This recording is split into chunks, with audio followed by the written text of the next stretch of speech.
So we'll start the session. So we'll focus on for another 30 minutes. We'll focus on this particular topic as P.Ganesh introduced this in-situ research utilization. Mostly this in-situ research utilization.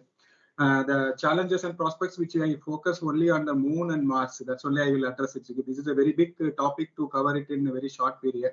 So I will give the briefing on this. What is the need for this technology development and what is the present status and what is the future directions which is in the world is working on this technology development.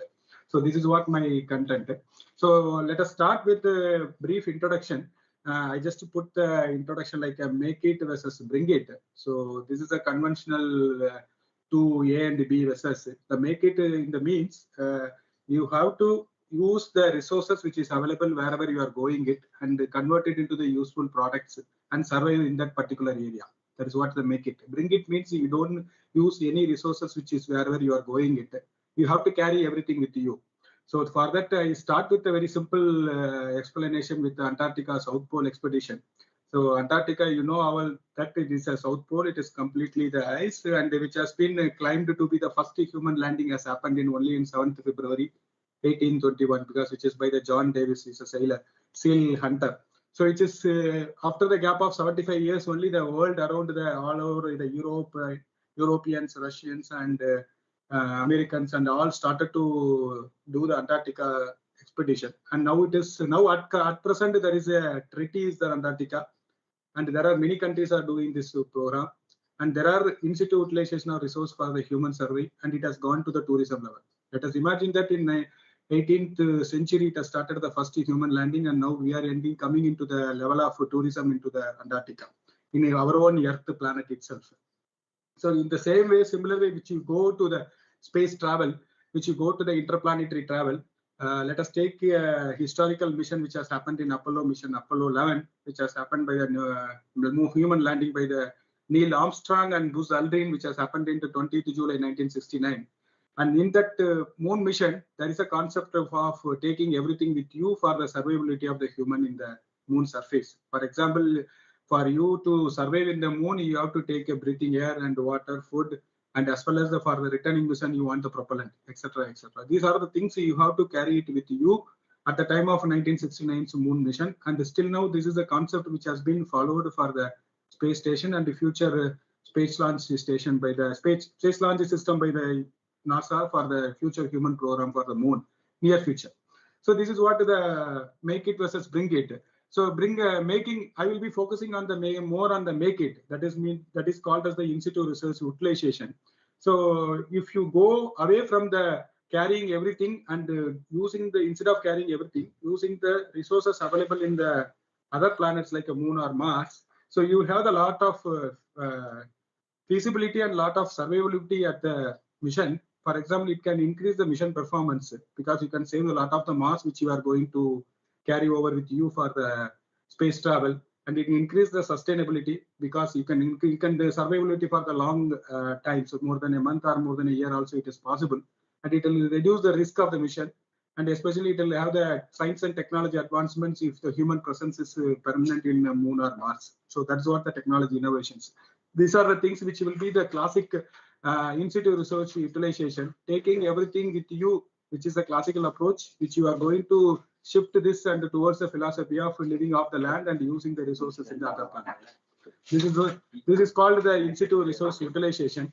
The simple definition only I put here. The in-situ research utilization involves any hardware or operation that harness and utilize in-situ resource to create the products and services for the robotic or human exploration. For example, if you go to the other planets, interplanetary exploration like Moon or Mars or other planets, you have the resources in left-hand side like regolith, rich in metals, say metal oxides or metals or minerals or regolith. And you have the icy solids, which Chandrayaan 3 and Chandrayaan 2 are able to find it out in the pole, South Pole, that icy solids in the form of water, in the form of ice. And you have the sunlight. So these are the three major resources which I listed out. Out of these resources, how one can convert into the useful products for the survivability. The useful products means for surviving in the other planets or exploration in the other planets, you need the radiation shielding and the structures and propellants for the return mission. and oxygen, water, nitrogen, etc. So there's still more are there, so I just listed out these things. So this is in-situ resource utilization is nothing but using these available resources in the planets and convert into the useful products. So for the survivability. So this is what the in-situ resource utilization. This broad classification of the in-situ resource ISRO has come into the three major aspects. One is like resource assessment. Resource assessment. The resource assessment in this meaning is, so you have to first understand the resource, what is the resource available is there. So like mapping, geology, terrain, those things, those details you have to get it out. So that is a first things. Then you have to do the resource acquisition. So how one can acquire resource? There are resources available like regolith, minerals, metal oxides. How you can drill it and collect it for the process and transfer it from the one place to other place and pre-processing it. And finally coming into the picture is the how the collected resources can be converted into the useful products like propellants, life support gases like oxygen and nitrogen, and the feedstock for manufacturing like metals, aluminum or nickel, silica, etc., etc. So these are the three major things which is coming under in-situ resource utilization. So I will be touching more on the propellants for as a case study. I'm not going to touch more on other part like feedstock, aluminum, metals, fabrication. I'll be touching only on the propellants side.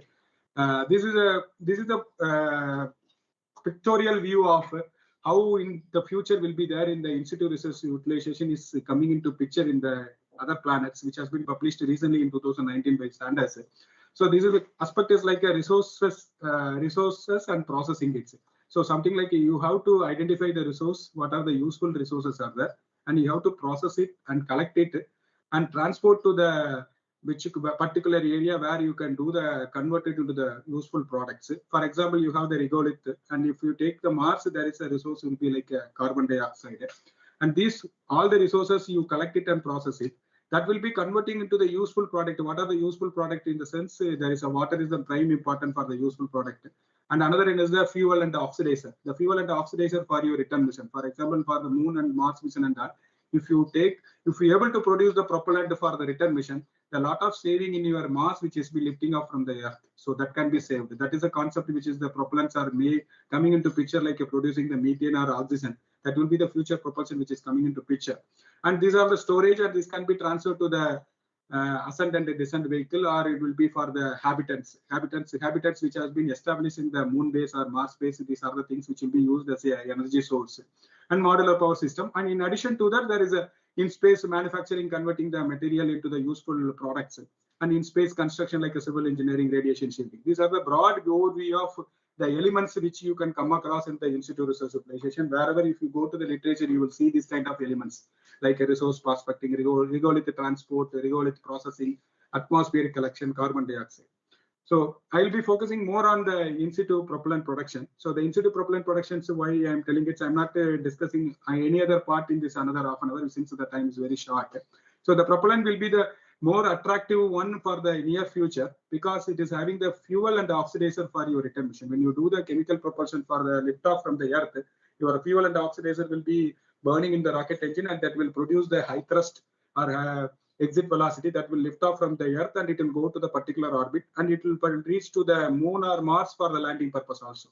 At the same time, if you are to take off from the moon or Mars, you need the return propulsion. So return vehicle, which is having the ascent vehicle, it is needed the propellant like oxygen and the fuel. This oxygen can be the supplementary for your life support also in the survivability in the other planet.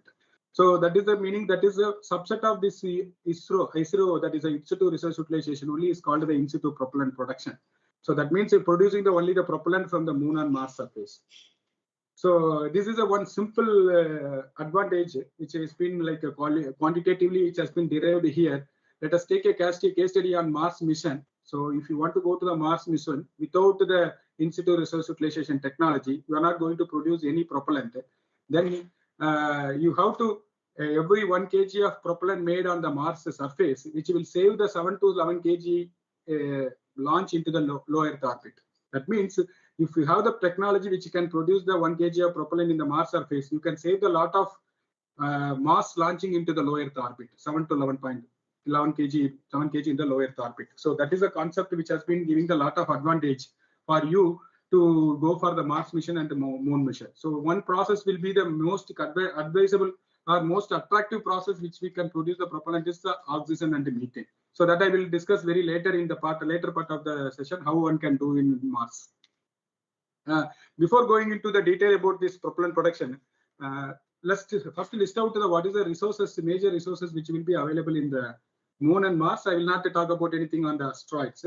So let us talk about the Moon. As all we know, there is a water in the form of icy form in the permanently shadow region in the Moon, and hydrogen solar wind with the hydrogen molecules is there. Hydrogen atoms are there.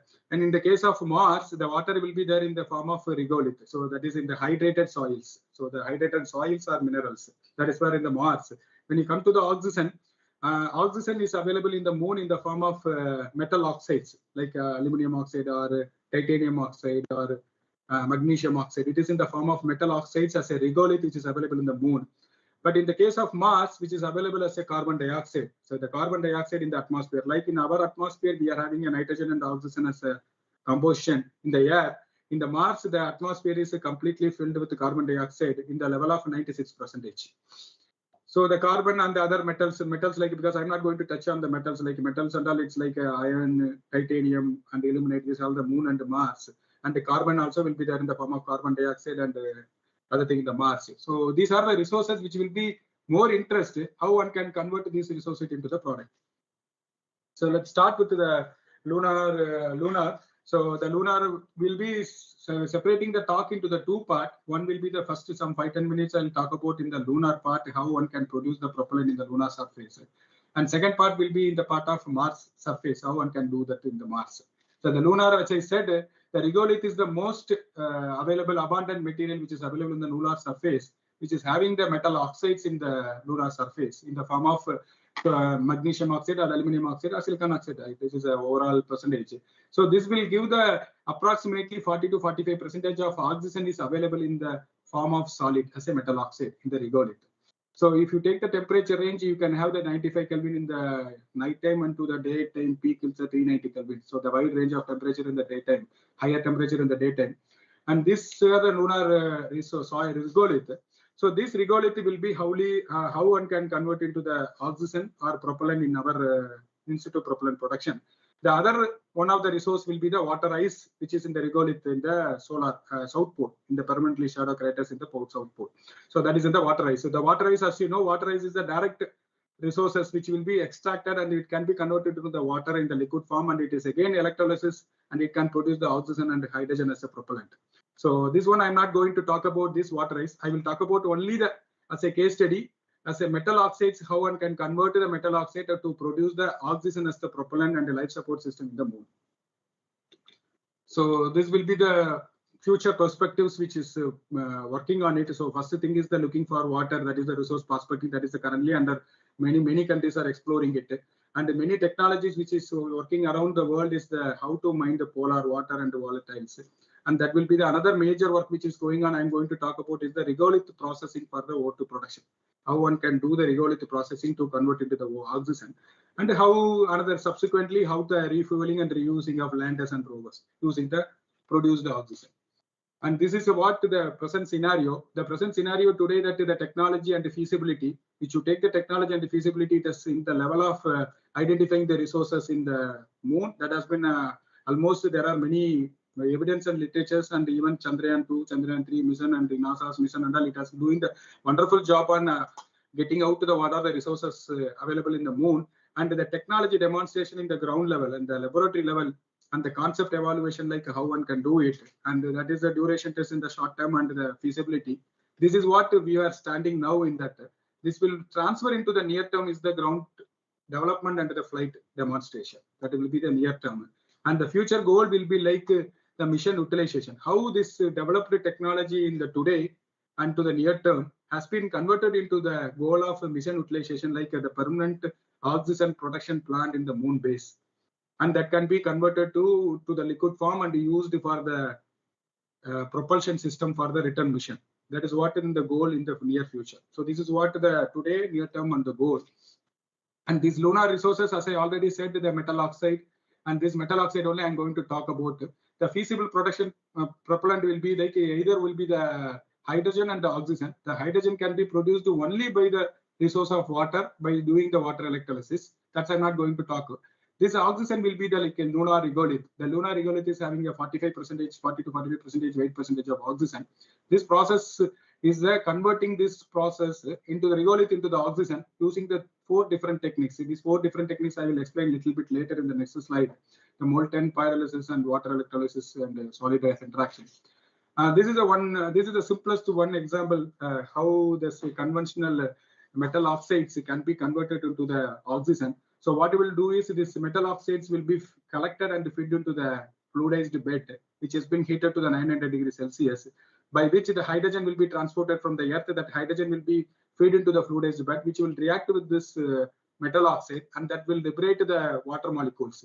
These water molecules again will be condensed and go to the water electrolyzer, and that will be producing the oxygen. This hydrogen will be from the water electrolyzer, again will be recycling back into the process. This is called the hydrogen reduction of the lunar regolith. This is the very simplest process which worldwide they are doing the technological demonstration in the ground. And what is a major disadvantage or gap is there in the technology is the O2 extraction efficiency. That is very poor in that. That is a one thing. Another one is instead of hydrogen, you can use the methane as the carrier gas, which can convert the metal oxides oxygen into the carbon monoxide. That carbon monoxide again will go to the methanator and electrolyzer will convert to the oxygen, and the remaining fuel methane will be recycling back into the system. Instead of hydrogen, here it will be a methane. Here it is, even though the somewhat efficiency is much better than the hydrogen, but it will involve the multiple steps. Then complexity in operating in autonomous mode in the moon surface will be very difficult. And then comes to the recent technological advanced process like a molten electrolysis or vacuum pyrolysis. The molten electrolysis, what we'll do is we will be heating this regolith under the electrolysis electrochemical process, and it will be going to the molten state. When it is going to the molten state, due to the potential difference, the oxygen will be separated out. That oxygen will be separated and it will be stored. So the major technology challenge in this developing this particular electrolysis, molten electrolysis is high temperature operation and this anode material. This anode material is very prone to oxidation because the oxygen is coming out from the anode. The fourth final one will be the vacuum pyrolysis. The vacuum pyrolysis is a very simple process but a highly energy requirement because the regolith will be taken to the temperature of 2200 2300 degrees Celsius using the solar collector and the solar light which is available in the moon. Then we will do the under high vacuum, that oxygen will be separating out and will be collecting into this. Here the major problem is the oxygen has to be separated from the pyrolysis gases. Otherwise it will be joining with the metals and forming as a metal oxides. So these are the 4 processes. So when you do this worldwide literature and then global literatures, so by analyzing the technology readiness and of the different processes, there are 2 major processes which will be the almost European, US, and as well as ISRO also pursuing into these 2 technologies, that is vacuum pyrolysis and molten electrolysis, because this is having a simplest process compared to the chemical process like hydrogen reduction or methane reduction. That efficiency is also low, but these 2 processes will give the much efficiency compared to the other 2 processes. So this is just a recap before going into the Mars. So this in-situ research, propellant production and the moon as a oxygen production, that will be the vital role for achieving the robotic and human exploration moon. The vacuum pyrolysis and molten electrolysis, which I told, which will be the promising process for the O2 extraction. And a major technology breakthrough which has to be advanced for the rapid condensation of the oxygen and the vacuum pyrolysis, and the anode material for the molten electrolysis. And definitely there is a high energy requirement for melting the regolith. These are the major challenges for the lunar regolith processes. So before moving into this is what the lunar in-situ propellant production technology as of now that current research is going on in the world, and NASA and Europe as well as the ISRO, Indian Space Research Organization. And coming into the Mars, so then we'll move on to the same, because I'm not focusing anything on other than the propellant.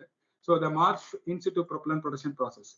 The Mars is, there is a atmosphere. As I said in the beginning, the Mars is having an atmosphere which is a pressure of 6 to 7 millibar pressure, and this temperature can be in the daytime, it can vary from 20 degrees Celsius to in the night a very extreme temperature of minus 140 degrees Celsius. And this carbon dioxide is the one particular thing which is having a 95% by volume in the atmosphere. So that is a major source of the atmospheric source will be like a carbon dioxide. The other gases and all very, very minor amount. So this will be the one of the thing. And apart from this carbon dioxide from the atmospheric source, there is a water in the form of mixed with the hydrated soils in the regolith. The Mars soil which is having a hydrated soils, which is the water is mixed with the things. That water also can be extracted and can be used as a water extraction process, can be used for the as a resources for your converting into the propellant. So before going into the how one can convert these two resources using the sunlight into the useful product of methane and oxygen, one of the classic technological advancement which has been demonstrated in recent times in 2020 mission by the NASA, the experiment is called the MOXIE, Mars Oxygen In-Situ Resource Utilization Experiment, which has been producing the oxygen from carbon dioxide. Which has been producing the oxygen from the carbon dioxide, because the atmosphere is carbon dioxide. What we'll do is this carbon dioxide will be acquired or acquisition from the Mars atmosphere and do the electrochemical process. This electrochemical process split the carbon dioxide molecule into the oxygen and the carbon monoxide. So what it has done is almost in 18 months period of operation, 7 times this particular MOXIE thing on the Mars surface. It is not in the Earth. It has been launched during the Mars 2020 mission along with the Perseverance rover. It is 18 months. It has doing the 7 times it has been operated, and totally it has been producing the 120 grams of oxygen. So this will give the technology has been able to produce, technology has in the advanced stage on the demonstration to produce the propellant in the other surface. That has given the confidence on this one particular Mars. This is a prototype demonstration which NASA has done to the next future missions. And over here, that oxygen, whatever it has produced from the MOXIE experiment, it has not been collected or purified. It simply went back to the Mars atmosphere, because this is only doing the demonstration of the O2 production alone. So this is what the feasible propellants in Mars atmosphere, Mars surface. So there are different kind of propellants you can able to produce. In the propellant, when you come to the propellant, you need oxygen and fuel. That is the oxidizer and fuel. Then only you will have the chemical propulsion system will work. So for that, you need the oxidizer as the oxygen. The oxygen can be produced from the atmospheric CO2, which can be decomposed into carbon monoxide and the oxygen in the solid oxide electrolysis. That's what I explained in the MOXIE experiment by the NASA. So that will be O2 will be extracted and will be used as the propellant. In this case, there will be only production of oxygen. There is no fuel. The fuel will be only the carbon monoxide. The carbon monoxide, even though it is a fuel, it is not well suited for using in the propulsion system, because of the lot of drawbacks as a carbon monoxide in the form of soot or carbon deposit in the engines. That's why carbon monoxide as such, it is not as a viable option for using as a propellant.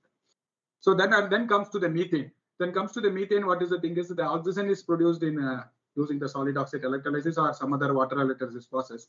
There is a major advantage of producing the methane in the atmosphere. That's what in almost if you would have seen in all literature like SpaceX, Elon Musk or NASA, they are all thinking about to produce the methane from the Mars surface, methane propulsion system, only because there is a likely chances we can able to produce the methane from the Mars surface using the atmospheric CO2, which is available 95%, and the water in the form of hydrated ice. Using this Sabatier reaction, carbon dioxide reacting with the hydrogen, which will produce the methane and the water molecules. This particular process I will little bit explain in the next slide.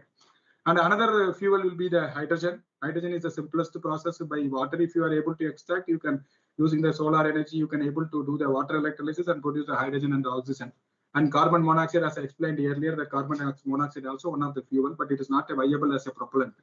And you have another propellant is called the methanol. Methanol also from the carbon dioxide you can able to produce, and higher carbon hydrocarbons, methanol, ethanol, still higher hydrocarbon also can able to produce it. Because the higher hydrocarbons, why I mentioned is the higher hydrocarbons not only for the propellant, all over this technology advancement in the earth, it has happened only because of this higher hydrocarbon technology which has been coming to picture in the 19th century, like a petroleum industries.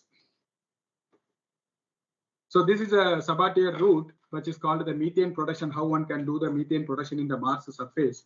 So the Mars surface, what is I told is the atmosphere is consists of carbon dioxide with this 95% atmosphere. This carbon dioxide in the Martian atmosphere can be collected through the compressors like a dust filter and compressor, and it will be separated the particles and it will feed into the Sabatier reactor. The Sabatier reactor will start by feeding the hydrogen. The hydrogen will be reacting with the carbon dioxide. That will give the methane and the water. The water will be separated out and will go to the water electrolyzer. And that's from the condenser, methane will be separating and it is going as a methane storage. From this water electrolyzers, again the water will be splitting into the water, hydrogen and oxygen. the oxygen will be separated out and it is stored as a liquid oxygen, and that hydrogen will be fed back again to the Sabatier reactor for the reactions to happen from the carbon dioxide and the hydrogen. So to add the more hydrogen into the system, the water is may be extracted from the regolith in the form of hydrated ice. So that water will be extracted from the Martian surface. That water will be again fed into the water electrolysis. So this is what the process which has been viable process. When you do this comparison of these all the propellants like methane, hydrogen, methanol, and carbon monoxide, and from the resources of carbon dioxide and water. So when you have the comparison of all the processes, you have the high potential on using this Sabatier process with the water electrolysis to produce the methane and the oxygen. That's what the technology readiness of around the world, which is going on to mature this particular technology on producing the methane and the oxygen, and especially the propulsion system using the oxygen and methane. And the technological challenges on this particular Mars mission, Mars In-Situ propellant production. So you have to do the gas collection.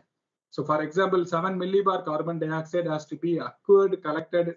It has to be separated the particles, and it has to be fed into the propellant production unit. That is a major challenge. And the solid acquisition, that is regolith, and the resource preparation and resource transfer, particularly this material has to be transferred. And coming to the processing of these propellants, you have to process, extract the oxygen, physical or chemical process, extract the water, carbon dioxide processing, and water processing, and separation and recirculation. These are the high energy efficient or high process efficiency methodology or technology to be adapted. Then only it will operate in autonomous mode. And another major is that you have to establish the one in-situ propellant production laboratory and the ground level to simulate the Mars environmental condition before going into the Mars mission. That's what it has been done, particularly when you do this Mars experiments before going to the NASA. They establish the good ground system or ground facility to especially qualify this particularly Mars experiments. The similar way there is when you go for a methane and other things. So you have to have the good laboratory or simulation facilities to simulate these kind of processes and advanced technology. And this is what I'm coming into the end. This is what my summary. So this in-situ research utilization as part of the propellant production will be a vital role, and this will be the long-term achieving goal for the robotic or human exploration to Moon and Mars. The detailed study and the technological advancement, the technology readiness level on the propellant synthesis towards Moon and Mars exploration, the vacuum technology and the molten electrolysis will be the promising, which has been currently pursued in the technology demonstration in the ground level.